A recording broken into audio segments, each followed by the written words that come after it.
Bom dia, eu sou o Gabriel e hoje estamos começando mais um episódio de Se Liga na História aqui na rádio. Finalmente! Como vocês sabem muito bem, aqui na rádio está tendo alguns sábados letivos e não está podendo ter o meu programa. Então, não tem muito o que fazer. Mas agora, começando mais um episódio de Se Liga na História. E pra você que não sabe o que é o Se Liga na História, que vamos falar a verdade, é muito difícil, não quero me achar. O Se Liga na História é um programa que passa todos os sábados de 10 até 10h30 aqui na rádio. E nele nós lemos várias obras clássicas literárias, famosas, interessantes e super legais. E no começo de cada livro que nós trazemos aqui, nós vemos uma biografia do autor. E às vezes, quando tem, a gente vê como o criador teve a ideia de criar a história. Como a maioria aí sabe, o Se Liga na História já tem alguns livros que a gente leu que não seja da Ilha Perdida, tipo O Pequeno Príncipe, ou até mesmo O Menino Dedo Verde, ou então O Meu Pé de Laranja Lima. Teve esses 3 aí, e esse daqui é o 4º livro que a gente traz aqui. Então, vai lá, né? Não custa nada. Não custa nada, né? É só você ir lá no YouTube e ir na playlist e pegar o Se Liga na História e assistir. Maratonar o Se Liga na História. Então, agora, dito isso, se liga na história!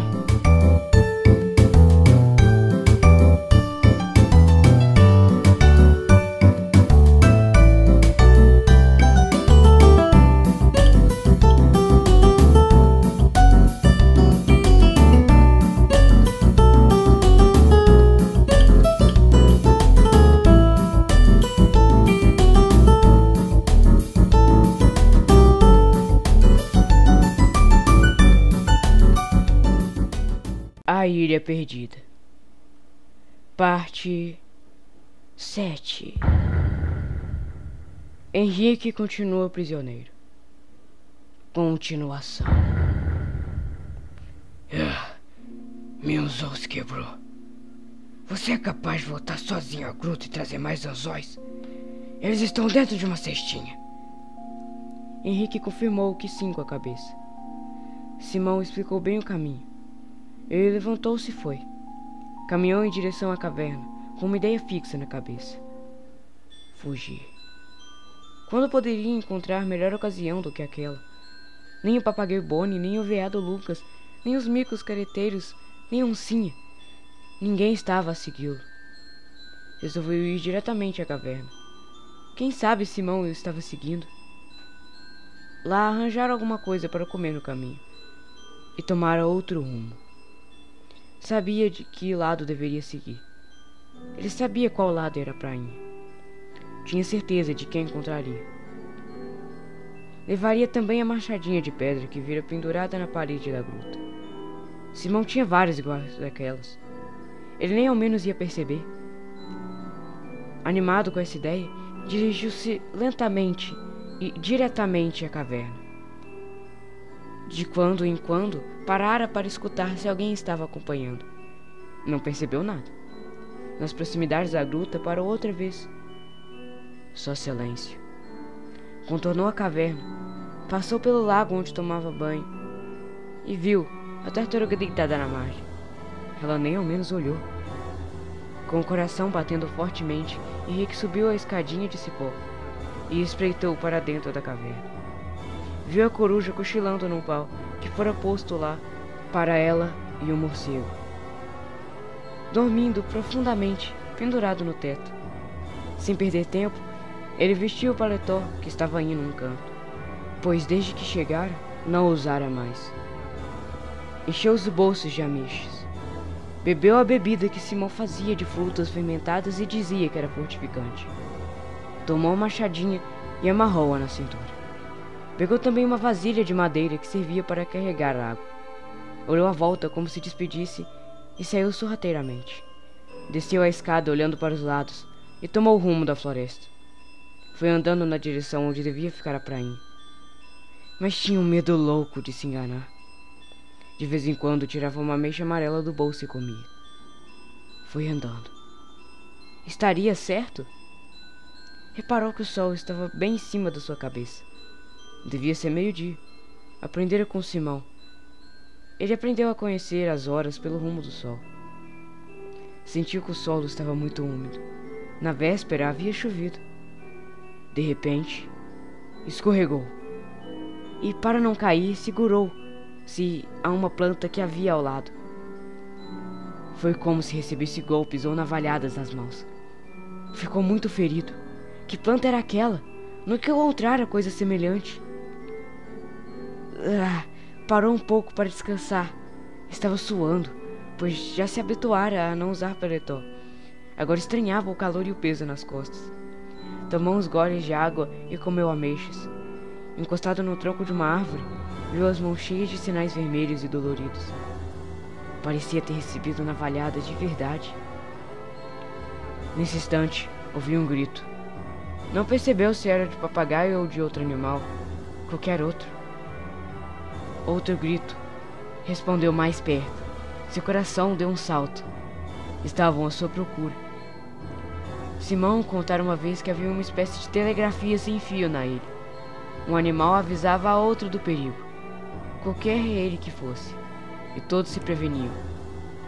Trêmulo, Henrique deitou-se no chão, cobriu-se em alguns galhos, que cortou rapidamente com a machadinha, pois já aprendera a lidar com ela, e ficou imóvel, esperando. Ouviu mais alguns gritos. Uns muito longe, outros mais próximos. Estavam em comunicação. Com certeza estavam em comunicação. De repente, sentiu uma bicada forte nas costas, outra no pescoço. Olhou e viu formigas negras que avançavam sobre seu corpo. Horrorizado, deu um pulo e esfregou-se todo no chão, esmagando as formigas por todos os lados. Nas partes onde elas haviam mordido, nos braços, nas pernas, no pescoço, a pele ficou inflamada e muito dolorida. Tirou o paletó, procurou mais formigas e matou todas que ele havia visto. Teve vontade de chorar. Tivera tão pouca sorte que se deitara justamente ao lado de um formigueiro. Agora eram descobrido com certeza. No mesmo instante, caminhou ao acaso, sentindo dores pelo corpo e sem saber mais o rumo que tomar. Estava desorientado e triste. Como encontrar o seu irmão? Não havia mais esperança de sair daí. Estava vigiado e Simão nunca permitiria. O que fazer? Nesse instante, ouviu um grito. Seu coração deu um salto. Estavam à sua procura. Ouviu gritos próximos. Olhou para cima e procurou algum conhecido entre as árvores. Seria algum dos 5? Desejou nesse instante voltar para a caverna e pedir um remédio para suas dores no corpo e para as navalhadas da mão. Simão tinha um remédio para tudo. Ouviu um barulhinho nas folhas, bem sobre sua cabeça. Lá estavam, 1, 2, 3, 4 e 5, espiando e fazendo caretas para ele. Pareciam rir do rosto desanimado de Henrique. Um fez o sinal que o acompanhasse. Henrique obedeceu. Outros 2 desceram e mostraram a Henrique as frutas que traziam. Eram bananas de mico, fazendo piruetas, subindo nos galhos, balançando-se num instante e atirando-se para a árvore da frente. Os micos da caverna foram mostrando o caminho a Henrique. A inflamação das mordidas das formigas doía cada vez mais. E Henrique sentia dor de cabeça e mal-estar. Quando chegaram ao planalto, Henrique avistou Simão de pé, na entrada da gruta, num ar severo, sem dizer nada. Mandou-o subir a escadinha de cipó. Lá dentro examinou as mãos doloridas de Henrique e disse que isso devia ter sido causado por uma árvore que se chamava navalha de macaco, que cortava mesmo como navalha. Passou uma pomada sobre as mãos, depois examinou as mordidas das formigas negras. Passou um bálsamo sobre elas. Deu uma bebida a Henrique e depois disse: Eu mandei você buscar o anzol. Eu fiz isso só para poder experimentar. Tinha certeza que tentaria a fuga. Já avisei e torno a avisar. Ninguém deixa ele sem minha ordem. É inútil tentar fugir. A telegrafia sem fio trabalha noite e dia.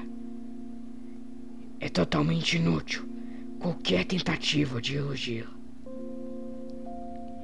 Henrique abaixou a cabeça sem dizer nada. A hora do jantar já se sentia melhor. Comeu peixe, pois estava com muita fome. Depois Simão ofereceu-lhe uma espécie de doce de coco que Henrique saboreou com prazer. Então Simão explicou que aquele coco não era prioritariamente um coco. Tinha quase o mesmo gosto, mas era tirado do tronco do jaracatirá. O jaracatirá era uma árvore grande, mais oca por dentro. Tinha só casca. Dentro continha uma polpa, com gosto de coco, e as suas frutas eram comidas pelos macacos e micos do mato. A fruta era chamada banana de mico. 1, 2, 3, 4 e 5 devoraram as bananas, karateando para Henrique. Depois do jantar, Henrique resolveu pedir desculpas a Simão do que havia feito, e explicou que, às vezes, sentia muita saudade da sua família, por isso tentara a fuga. Elogiou o jantar e a sobremesa, dizendo que Simão cozinhava, que era uma beleza. Meia hora depois, já não sentia dores no corpo. Agradeceu a Simão o bálsamo milagroso, assim como a pomada. Simão disse que rara era a árvore que não traz benefícios à humanidade. De cada uma delas, tira-se ou uma fruta ou uma flor, ou até mesmo um remédio ou um bálsamo para alimentar e curar os homens.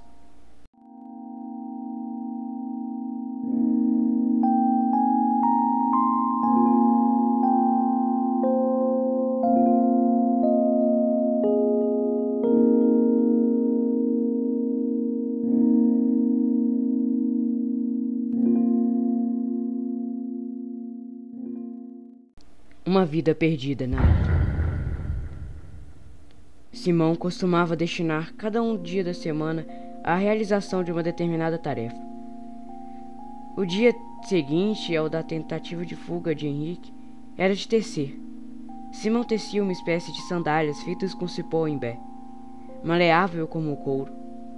Com esse mesmo cipó tecia certas roupas para o seu uso, cestos para carregar frutas, peixes e etc. Em pouco tempo, Henrique aprendeu a tecer. Teceu para si umas sandálias muito cômodas e roupas para forrar sua cama. Os 5 queriam tecer também, mas não podiam aprender. Então ficaram na frente de Henrique imitando todos os seus gestos, o que provocou grandes risadas. Quando viram que não conseguiam nada, foram buscar os pentes de macaco para se pentear. Cada um tinha um pente e o guardava cuidadosamente num canto da caverna. Esse pente era uma fava grande, espinhada, tirada de uma certa árvore. Quando não tinham o que fazer, os 5 iam se pentear. E quando cansavam-se de se pentear, iam se catar. Henrique não sabiam se eram pulgas ou que eles estavam catando uns nos outros, entre caritas e guinchos. Enquanto teciam, a oncinha chegou. Farejou o ar e deitou-se aos pés de Simão, como se fosse um gato. Simão contou a história da oncinha. Encontrara-a rodando o rio abaixo, ferida no pescoço. Tratara ela, curara o ferimento e ela nunca mais se fora. Ficara na ilha vivendo com Simão e os outros animais em íntima camaradagem. Nesse dia, ao almoço, tiveram carne de capivara com abóbora e, como sobremesa, mandioca cozida adoçada com mel. A batata doce da ilha era tão doce que era como se tivesse açúcar. Henrique comia quase todos os dias. Depois do almoço, Simão olhou para o céu dizendo: 2 horas. Nossa, passou muito rápido, eu nem tinha percebido. Vamos continuar nosso trabalho. Já estava começando a anoitecer, quando pararam para tomar água de coco verde. Então viram o veado Lucas chegar correndo. Subia para o planalto e encostar-se às pernas de Simão, quase sem fôlego. Simão admirou-se e perguntou como se o veado pudesse responder. O que há, Lucas? Aconteceu alguma coisa? E passou a mão pela testa do animal. Lucas não sabia falar por meio de palavras, mas fez gestos mostrando a Simão o que ele queria. E foi como se ele tivesse falado. Caminhou para o lado da mata. Voltou outra vez e olhou Simão. Encostou o focinho na cabeça do homem, como que convidando-o a acompanhá-lo. Simão compreendeu. Disse a Henrique que guardasse os trabalhos que estava fazendo e se aprontasse, pois com certeza iriam andar a noite toda. Entraram na caverna e prepararam-se para uma longa caminhada. Henrique perguntou: O que foi, Simão? O que aconteceu com Lucas? Não sei ao certo, mas alguma coisa grave houve. Senão Lucas não viria me chamar. Alguns dos companheiros dele devem estar doentes, ou, sei lá, ferido. Não sei ainda. Você não viu como que ele pede para que eu acompanhe? Vamos lá ver o que é. Dizendo isso, Simão preparou os seus paus resinosos, que serviam de tochas na escuridão da mata, e arranjou a cesta com farnel e água pura. Os dois puseram as machadinhas na cintura antes de sair. Simão colocou remédios feitos por ele mesmo numa caixa de madeira. Talvez esses remédios fossem preciosos. Enquanto isso, Lucas esperava do lado de fora, andando de um lado para o outro muito aflito. Algumas vezes, punha a cabeça na entrada da gruta e olhava para ver se Simão já estava pronto. Afinal, os três deixaram a caverna e caminharam-se para a mata. Bonnie foi com eles, enquanto a oncinha ficava tomando conta da morada de Simão. Andaram durante 1 ou 2 horas sem parar. Lucas ia na frente, mostrando o caminho. Depois vinha Simão, e Henrique ia um pouco mais atrás. Bonnie, às vezes, no ombro de Henrique e às vezes no ombro de Simão. Muito bem refestelado. Às vezes conversava com Simão, como 2 velhos amigos. Henrique não podia deixar de rir quando Bonnie avisava que o caminho estava ruim. Cuidado, Simão! Você cai! Olha o buraco! Simão respondia: Eu tenho cuidado, Bonnie. Não se incomode. Às vezes, Bonnie prevenia Henrique. Rick! Rick! Não vai por esse lado! Tem cobra! Bonnie tinha muito medo de cobra. Simão contara que uma vez uma cobra quase matara o papagaio. Ele estava distraído num galho de árvore. A cobra veio de manso e já ia dar o bote quando Simão deu um grito, avisando. Foi só o tempo de Bonnie voar e assim escapou do bicho. Desde esse dia, Bonnie ficara medroso, pois conhecia o perigo. Quando via alguma coisa se mexendo no chão, ficava com as pernas alvoroçadas e dava gritos de medo. Às vezes não era nada, ou apenas um serelepe procurando frutas. Depois de 2 horas na marcha, Simão parou para comerem alguma coisa. Após terem comido, beberam água e continuaram. A noite estava cerrada. Ouvia-se o criqui dos grilos.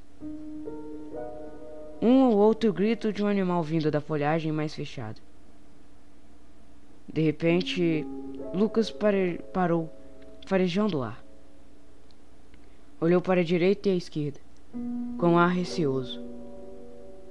Simão perguntou baixinho: O que há, Lucas? Está ouvindo alguma coisa? Pararam todos e ficaram escutando.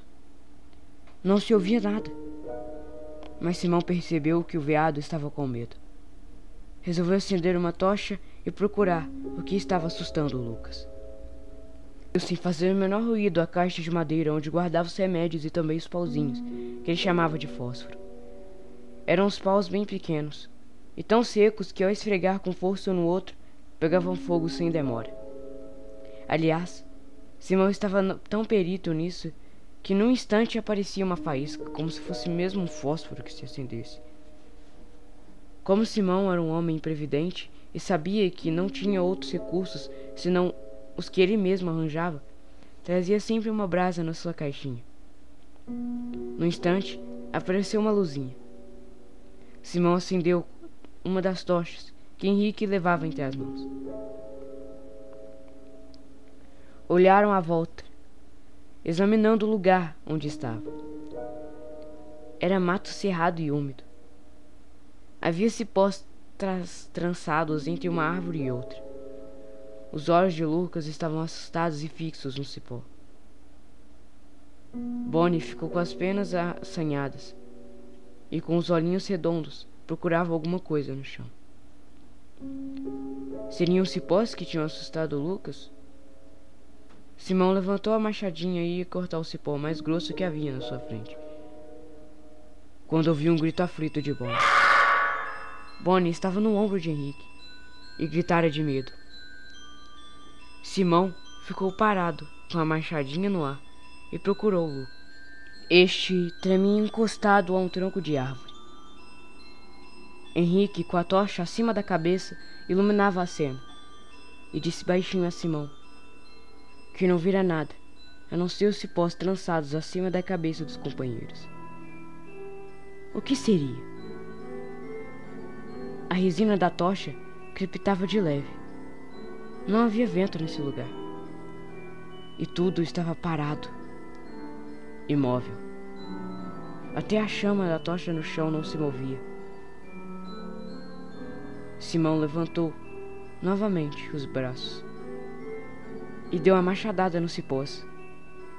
Eles todos se movimentaram, e um deles, o mais grosso, ficou pendurado no espaço, sem parar de se mexer. Simão recuou horrorizado e empurrou Henrique para mais longe. Bonnie caiu no chão dando gritos de terror. Bateu as asas assustado sem poder falar. Depois gritou com a vozinha fininha: Cuidado, Simão. É, cobra.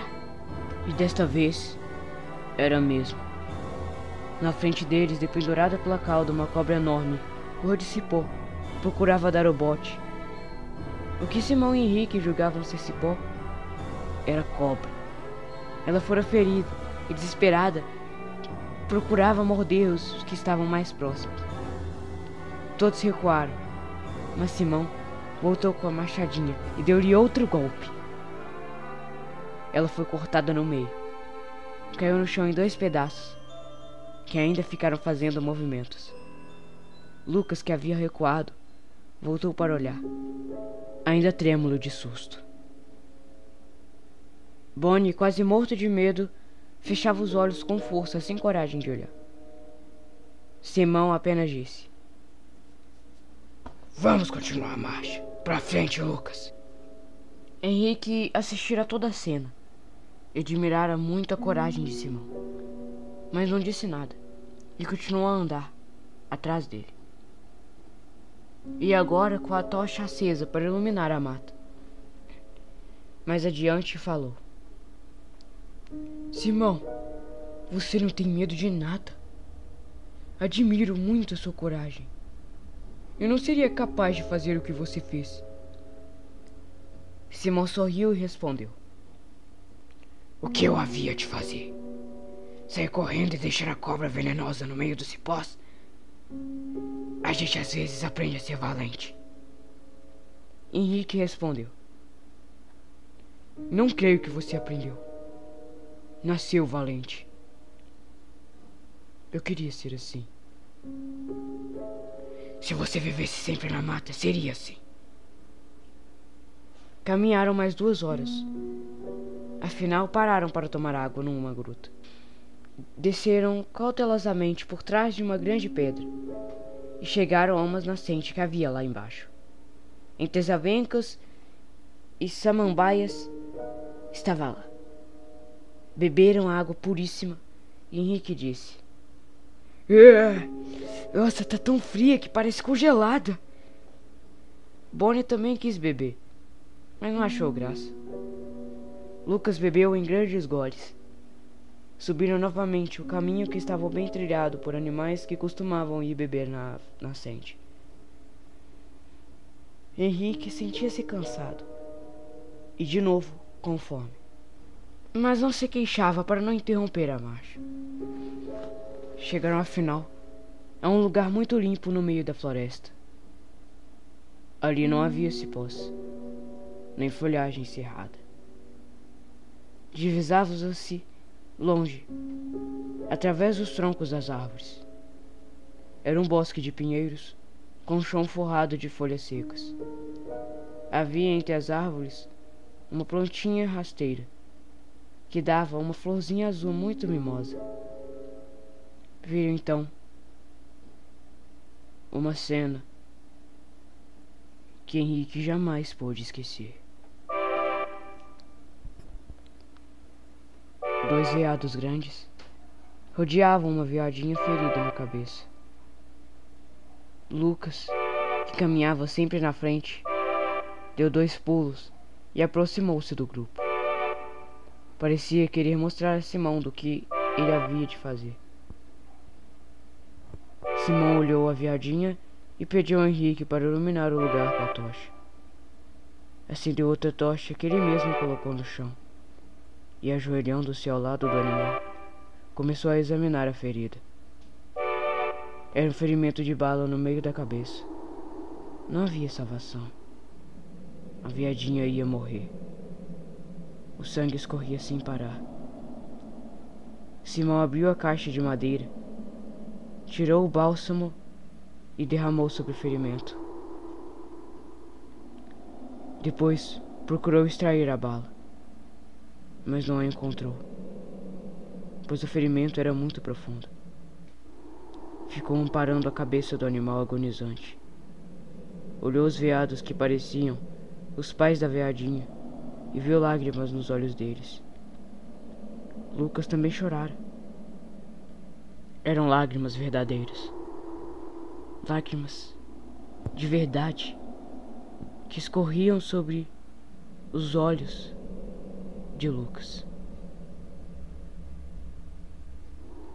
Pareciam sentidíssimos com a morte da veadinha. Henrique nunca viu um animal chorar e ficou muito admirado, olhando a cena. Simão murmurou: Caçadores não têm coração. Matam um pobre animal inofensivo pelo prazer de matar. Veja, você mata um bicho tão inocente, tão bonito, tão delicado. Pra quê? Se fosse pra saciar a fome, seria ruim, mas daria pra entender. Mas não, não é. É pra se divertir que eles matam. Matam por crueldade. Querem apostar pra ver quem mata melhor. Quem mata primeiro. E Simão ficou de cabeça baixa, olhando a veadinha que já estava morrendo. Henrique perguntou: Foram os caçadores que fizeram isso? Quem mais senão eles? Matam os pobres animais só por divertimento. Se gostam tanto de matar assim, deviam ir pra África. Sei lá, matar leões, ou então caçar tigres na Índia. Isso sim seria medir força. Mas matar um animalzinho destes que não fez mal a ninguém, isso é crueldade. Nem gostam da carne de veado.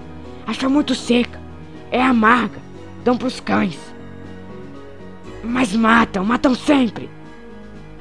Por isso eu vivo sozinho. Sou mais feliz assim. E olha uma coisa, Henrique, os homens sofrem e são infelizes porque são maus. A maldade só pode trazer infelicidade. Levantou-se e fez sinal a Henrique, indicando que a veadinha já estava morta. Lucas e os outros 2 veados aproximaram-se e começaram a lamber a cabeça do animal, bem no lugar da ferida. de onde continuava a escorrer sangue. Henrique teve vontade de chorar. Como é que esses animais compreendiam que a companheira estava morta? Perguntou a Simão. Eles choram, Simão. Parecem gente chorando. Eu nunca vi isso. Choram, Disse Simão tristemente. muitos animais choram assim como a gente.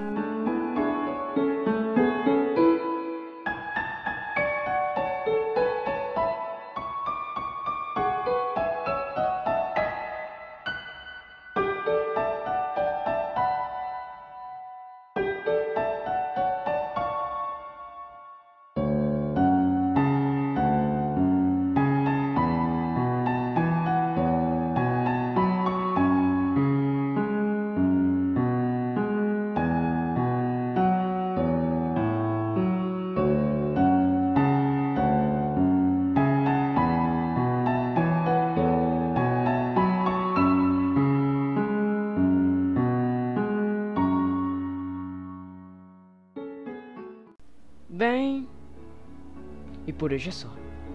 Muito obrigado àqueles que estão assistindo, reassistindo, assistindo pela 53ª vez. Muito obrigado. Isso ajuda demais. E também, o que vocês acham que pode acontecer, hein?